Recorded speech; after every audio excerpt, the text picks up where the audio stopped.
Echo, trigger and content warning. Echo contains themes of an adult nature, including violence, torture, drug usage, and harsh language. Echo can be an emotionally intense experience and may not be for everyone. Please put your mental well-being first and take this into consideration before watching Chula. Tuesday.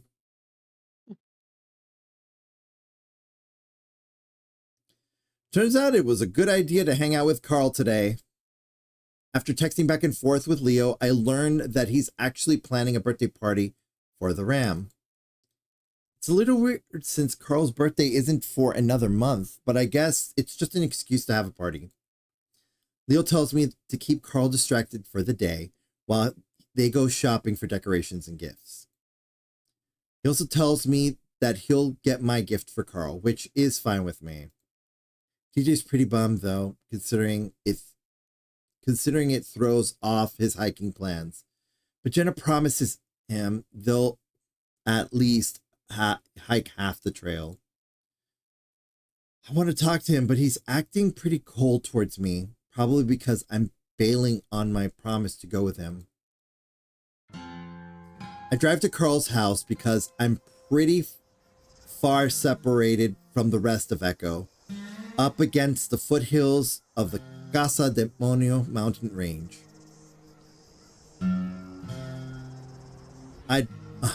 It'd probably take me 15 minutes to get up there, and there's no way in hell I'm doing that in this heat uphill when I've got a car. The main reason it's separated like this is because Carl's house is a mansion.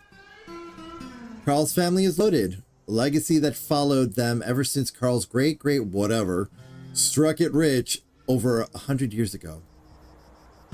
James Hendricks eventually went on to start an ice cream business which, at this point, has spread out over most of the western half of the country. Carl's mom is the CEO, I think. Actually, now that I'm thinking about it, I should probably get some shots of the mansion considering its role in the town's history. Most of the old mansion has been demolished at this point, but I think parts of it are still from the original structure. Probably best to ask first, though. I walk up to the front door and ring the doorbell, listening to the fancy chime inside. I wait for about a minute, starting to wonder if Carl is asleep or just high off his ass when I hear some voices from behind the house.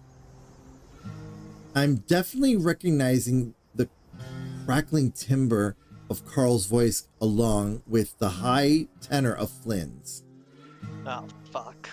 I head around the house, stepping carefully through the desert landscaping and walking into the backyard. As you want to make out with him? No, because like you like to make things weird. I just want it to be relaxed. That's when Carl notices me as I round the corner, clutching my camera bag to my side.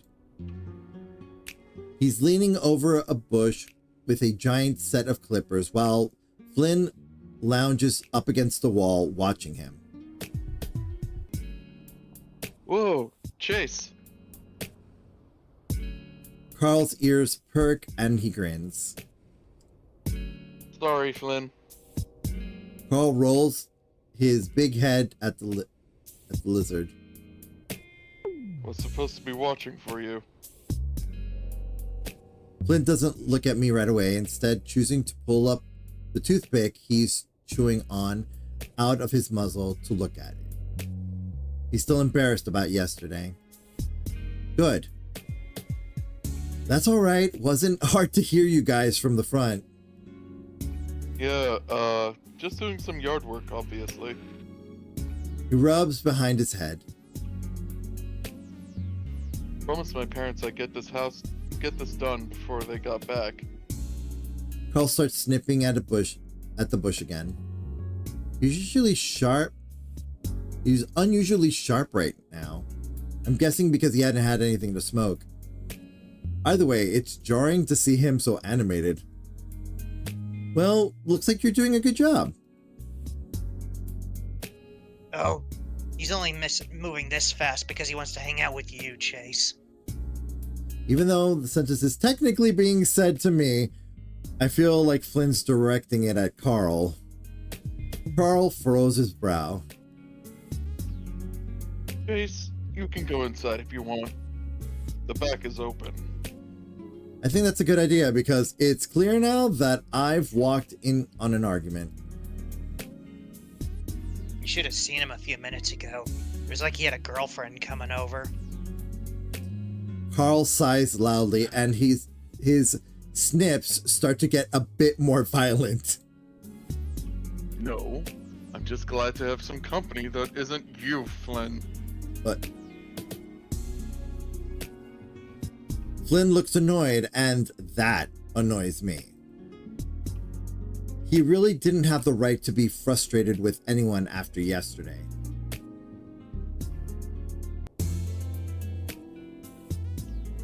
Really? Always seemed to be enough for you in the past. Flynn makes a kissy face. I have no idea if this is one of their inside jokes or not. Carl stops snipping for a second, then starts up again, more slowly. Well, you know, lizards can be fun, but they don't have all the parts that I like, if you know what I mean. Carl smirks sideways at Flynn. Flynn sneers back, and though I've decided that they're still joking, there's definitely a growing tension between them. What you saying there, Carl? Carl stops snipping and plants the point of the clippers on the ground, leaning on it as he turns to face Flynn. Huge ass clippers. What I'm saying is that you've got no bat. Before Carl can finish this sentence, Flynn turns to the right, away from him. This also brings his fat tail around to slam into Carl's crotch with a whap that makes me cringe. Carl jumps, then squeaks before toppling to the ground. Oh man, my nuts. Yeah, definitely wish I had those. All dangly and vulnerable and shit. Anyway, I'll leave you two sluts alone. Flynn sticks the toothpick back in his muzzle, and I have to consciously try to cover my crotch while he walks. Oh, not to sorry. Flynn sticks the toothpick back into his muzzle, and I have to consciously try not to cover my crotch while he walks by me. Yeah, I mean, I would have still done it anyway, still covered myself. He hasn't looked at me this whole time. Once Flynn's gone, I sidle up to Carl, who's still curled up on the ground, holding himself while he mutters under his breath. You all right? No. There's not really anything I can do, so I rub his shoulder with a toe comfortably, and he freezes up as I do, looking at my foot. I'm alright though. He gets himself into a sitting position before he gets up awkwardly, standing bow-legged. I forgot how much Flynn likes to hit people in the nuts. I'll get him back. It still hurts him if you hit hard enough. As he stands there, doubled over with his paws on his knees, I look around. Carl's house has actual grass in the back, which is rare in Echo. Most people with either Xeriscape or just let the sagebrush take over. Another rarity are the two tall trees on either side of the yard. That's when I notice how empty one of them looks. Hey, where did the treehouse go? Carl follows my gaze. Oh, yeah. My dad took it down a few years ago. It was falling apart. His dad also built the treehouse. I can remember hanging out up there, playing on our portable game consoles with a fan at full blast. Even then, it was still almost too hot to hang out up there. I walk up to the base of the tree and put my hand against the trunk, grinning. Man, remember all the shit we did up there? Carl shuffles up next to me, still bow-legged, and grins too. Yeah, good times. I think about climbing it, but I notice that the branch we used to use as a foothold has been cut off. Your dad ruined this thing. Carl scrapes at the spot where the branch used to be with a hoof. Yeah, I guess it made the mowing harder, and we didn't use it anymore, so we just cut it off. I can see Carl looking for a way up too, and soon enough his eyes settle on a branch just above his head. I don't know if Carl's already jumping to grab onto the branch with both paws. It doesn't look very sturdy. Dude, that's gonna break. No, I'm fucking fat. I'll bounce. Oh my. Open belly, everyone. I'm about to tell him again that the branch is definitely going to break when I notice his shirt running up all the way over his belly. It's not like he's a bag of lard, though. It's a control type of gut, held tight with the muscles underneath pulling it in as he flexes. Also like a football player build. Or like a me build. Like, oh yes, like a snap build. Yep. And he noticed me staring right away and kicks out at me playfully. Pervert. First my moves, now this. I jump back as he tries to follow me with a bigger swing of his legs, and that's when the branch snaps loudly. Perfect. Carl goes down once again, landing squarely on his back. Oh. That's right. I cover my face instinctively, but I still hear the hollow thud, followed by the whoosh of breath going out of his lungs. Slowly, I lower my paws and find the chubby ram rolling back and forth on the ground, eyes wide as his mouth hangs open. Just a memory comes to mind. A distant memory comes to mind of a time when we were both 10 and Carl was showing me a trick with his new bike ramp. The handlebars ended up in his gut when he landed, and he spent the following minute rolling around on the ground just like this. Good times. Shit! I suck in air through my teeth and kneel next to him again, patting him uselessly. After a few seconds of hesitation, I reach over and grab the front of his waistband of his shorts and pull up on it. Even though he's completely deflated, he looks at me with a bizarre expression and swats at my paw, giving a few breathless snorts as he tries to laugh. Hey, it's supposed to help you breathe. I've seen the coaches do it at school. I'm realizing that Carl's way too heavy to arch up like that, so I give up and end up just petting his stomach, wishing I could help somehow. Just stretch out. His breath is already coming back, and he follows my instruction. Oh, anyway. And we sit there for a while, the silence punctuated by his heavy breathing. I start laughing. Jesus Christ, Carl, can you go one day without hurting yourself? He chuckles too, his belly shaking under my paw. Now you know why I don't go outside. Ugh. He slumps back for a while, taking in deep breaths before lifting his head again.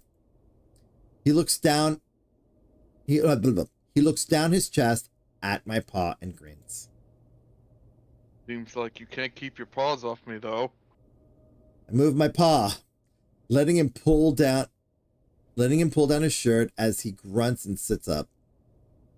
How about I just let you suffocate next time? I almost did, laughing while I couldn't breathe. I thought you were trying to grab my dick. I put my paw on my hips. Is it because I'm gay? That might just be it. Carl grabs the branch that had been broken off the tree and quirks the corner of his mouth. Dad's not gonna be happy about that. Who cares? It's just a branch. You know my dad. He gets up and tosses the branch over the fence into the desert, then turns back to me. So now that it feels like Lucha fucking Lobo just gave me the Quebradora con Giro, Do you want me to read that? please. Quebradora con giro. I think I'm done for the day. I'm not even gonna attempt that. My throat is fucked with coughing. I want to work on your project. Well, want to work on your project now? I'd honestly rather just hang out here with Carl, but the sun's enough to put a damper on that. Carl's house is just like a labyrinth. I think he once told me that it has over 30 rooms, which is fucking insane. It didn't look like that from outside. The living room is I'm about ready to buy. the living room is about 5 times larger than the one in my parents' house, and it's hard to miss what looks like a 100-inch flat screen against the wall. According to Carl, the first mansion was even bigger though. After getting a drink, he leads me straight downstairs into the basement. Down the hallway, we pass a small home theater, what looks like an entertainment room with a bar, and then a small gym. The quick glance I get shows at least 10 fitness contraptions. After that, things get a little more dingy, and I can see how portions of the foundation could be decades old. Finally, at the end of the hall, Carl opens a door, and I can see from the ceiling that it's right under the stairs we came down on. And yes, the image of a murder basement. Hey! Hey! Carl waves his paw around and finally grasps something before pulling down. An old light bulb comes on, and there's a little door with a small latch on it. He opens it, and I'm greeted with a musty smell as Carl slides through the opening. Blech! I follow tentatively, making sure I'm not walking into any cobwebs. Are there a lot of spiders down here? I don't think so. We sprayed a few weeks ago. It's extremely dark, and I hear Carl grunting next to me. There's a floodlight here somewhere. Here it is. Ah! Right! More murder basement! Actually, this is a crawl space. But so. Like everything in the house, it's big for a crawl space. Pillars sprout from the ground in 2 rows that stretch back almost into darkness. The ground is covered up in a tarp, and I see dozens of plastic bins lining the wall. This is a lot of shit. Yep. It's a few generations worth of shit. I walk over the tarp to look into one of the bins, but all I can see is clumps of cloth and towel through the cloudy plastic. Carl walks past me straight towards the back of the crawl space, his big hooves clopping along loudly. I actually helped them sort through all this stuff last year, so I think I know where it is. I followed him, but I keep it's... keeping it too high pitched. No, you're Sorry. fine. You're fine. I followed him, but it's hard to see in the darkness. Should we get a flashlight? Nah, it's only 2 tubs, I think. We'll just pull them to the front. I stand off to the side as I watch him push bins around, looking at the labels on top. I look over at one of them and see home movies written on it, and it's filled with cassettes. Ugh. Don't remind me. I look up and see that Carl's noticed me staring at the bin. What? Carl grunts as he lifts up a bin and drops it pretty carelessly on the floor. I'm pretty sure I hear something break. No. Mama had me help her convert all that to a digital. Took me all fucking year. Wow. Yeah. It's in the cloud now. You're actually in a lot of those videos. Huh? Really?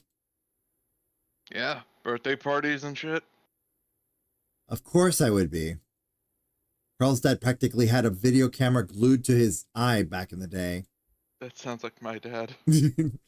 I used to hang out with Carl almost as much as I did Leo once we started going out. I even went on their family vacations a few times. But then me going out with Leo changed things. Looking back, I think Carl was kind of unhappy with that. We can watch a few once we're done here, if you want. Sure. That sounds like an old person thing to do, but I am curious. Found it. Carl slides out 2 plastic bins and I see history written on the top. Help me carry one? Carl lifts up the top one and starts waddling back to the front. Waddle, waddle, Waddle, waddle, waddle, Waddle, waddle, waddle. Yeah. I bent over and lift the second, and I'm surprised at how fucking heavy it is. Ugh. I'm worried. That's history. That's history weighing you down. No, that is history weighing me down. I'm worried. I'm not even gonna get it off the ground for a few seconds, but I manage after a while. If Carl's bin is as heavy as mine, then he's a fucking beast at being able to lift and carry it. If Carl's bin is as heavy as mine, then he's a fucking beast at being able to lift and carry it like that. Carl has my fitness, level of fitness as well, Waddle, apparently. waddle, waddle, waddle, I stagger after him, almost certain that I'm going to go head first into the wall. Once we make it back near the stairs, I bend over to set up my bin down, and that's when I see a massive spider sitting on a lid. Oh no. It takes about a half second for me to recognize the black shape and spindly legs. Oh fuck! I scream and I drop the bin. Before I know it, I'm halfway back from where I came, panting and shivering. Holy shit, what happened? I tremble and try to steady my voice. Oh, a fucking spider!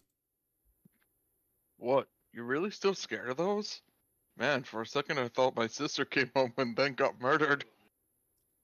You told me there weren't any! I didn't say that. I said we sprayed. Just get rid of it! At this point, I shuffled a little closer back to the light, and I can see Carl grinning as he bends over to look at the lid of the bin. Oh, it's got babies on its back. Oh, that's worse. My body gives a violent involuntary spasm, and I shake my paws like a fucking girl. Stop it! He glances up at me with that stupid smile on his face. Wow, that was gay. But seriously, it's got a bunch of tiny babies on its back. I think it's a wolf spider. Wolf spider? I swear I'm gonna pass the hell out if he doesn't stop talking. I cover my face. Please? Alright, alright. I didn't know you were that scared of him. You should probably get that checked out. Considering that I'd almost crashed my car into a garage of my parents' house when a spider crawled out of the AC, he was probably right. Just kill it. Why would I do that? I watch as he tilts the bin sideways. It's not gonna hurt anyone. I want to tell him that those babies are only going to grow into 100 more giant wolf spiders. But I realize I'll just come up. But I realized I'll just come off as a bloodthirsty asshole. So I bite my lip as I watch the black spot skitter off in the darkness. God damn it. I walk back towards Carl, hugging my shoulders as I try to control the chills running through me. Now I'm going to be paranoid the whole time. That's it. That's it. Gonna come back. Oh, no. Now I'm going to be paranoid the whole time that it's going to come back out to get me. Carl rubs my back when I stand next to him. You know, they actually clean up a lot of other bugs that get into the house. Yeah, well, I'd rather be covered in ants than spiders. It's clear he's trying not to laugh at me as he starts popping the lid off of his bin. On the top are a few framed pictures, and under those are a few more cardboard boxes. I release the latches on the other bin, keeping my eye out for any black spots that might jump out at me. This one was filled with bundles wrapped in cloth or paper. Carl drags his bin to the steps as he can sit on them, and I follow suit. So, how do you think you'll use this stuff? I unwrap a small bundle and look at the gold pocket watch underneath. Wow. Well, not totally sure. Depends on what we find. Might film a few things. There's a paper tag attached to the chain with Robert Hendricks written on it. Who's this? Carl gives it a glance. No idea. Probably a great uncle or something. I wrap the pocket watch and reach back into the bin to pull out the next item. There's something really cool about old stuff. My mind wanders to who might have made it, who bought it, and how much shit it must have seen. History was my first choice to major in, but Dad put a stop to that pretty quick. I pull out various other things, dolls, a pipe, coins, and another pocket watch. I feel like this is worth a lot of money. Why don't they sell it? Probably, but it's family stuff, and I still think they want to do the museum. He gives an awkward cough. Besides, we gotta get plenty of money. Yeah, they are rich. They already got plenty of money. He's got a binder open, looking at black and white photos behind the plastic. Hey, this is him, right? He He points pointed. at a picture of a very dignified looking ram, thumbs in his vest, wearing one of those big top hats. A fox stands next to him in a similar pose. I just imagine a ram with like a 3-foot tall top hat. I can see a piece of yellowed paper set behind the photo, and I took it out. James Hendricks. Yep, definitely him. And John Begay? Huh. That's Jenna's last name. Carl's phone starts buzzing as he grunts as he leans back to pull it out of his pocket. Hey, Mom, helping Chase with his project. No, of course not. Look over at him, but he gets up and clops back up the steps. Looking back down at the picture, I wonder if it's just coincidence, but I don't think so. Jenna's family has been in Echo since the beginning, too. So this guy definitely has to be a relative of some kind. I take a picture of the photograph with my phone. I'll show it to Jenna later and ask if she knows anything about it. To do that without a car? Carl raises his voice, so I look back up the steps, wondering if I should close the door. Hearing him angry like that didn't feel right. His parents were always hard on him, but I guess they had their reasons. I spend the next 20 minutes shuffling through the bins, trying to be careful not to break anything. I decided I have enough and put the lids back on the bins, lining the stuff I picked out along one of the steps, since I don't have anywhere else to put them. By the time I head back up into the actual basement, Carl's gone. As I approach Carl's room, I smell it before I even open the door. He's reclined on his bed, an arm thrown over his face, and a big window above him open. Clothes are scattered all over the floor, along with a few empty water bottles and bowls. Every inch of the walls are covered in posters like I remember, along with a few on the ceiling. Bookcases line the opposite wall, filled to the brim with comics and toys. He raises up his arms as I walk in and smile. Sorry about the mess, dude. Hard to keep everything clean when my parents aren't here to yell at me about it. The lazy crackling sound in his voice has returned full force. His eyes are distant. It's okay. Are you okay? He grins toothily. Dude, I'm more than okay. Since there was nowhere else to sit, I end up sitting down on the foot of his bed. Do they let you smoke in here? The smell of his room is layered and old, like the walls had been blanketed in the smell several times before. Yep. They gave up trying to stop me. Better to be in the house rather than getting caught by some cop outside. They just made me promise that I would never try something harder.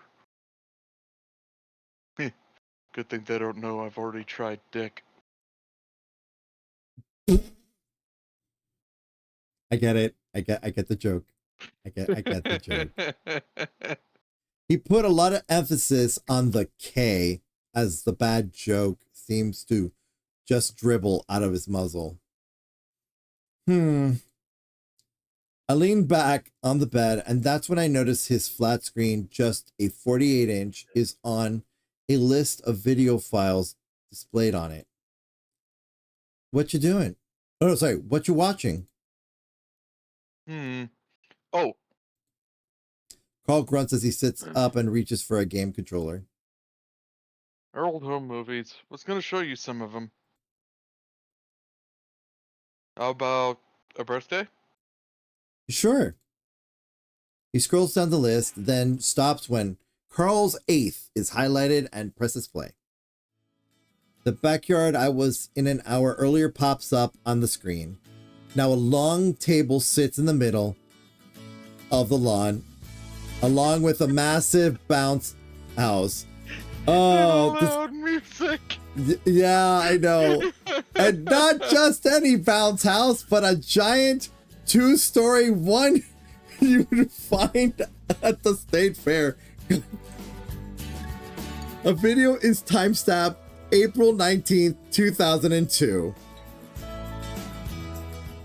Hey there, rookies. Thanks for watching this week's episode of Terrified Tuesday. If you liked what you saw, please like, comment, and subscribe, as it does help out the channel.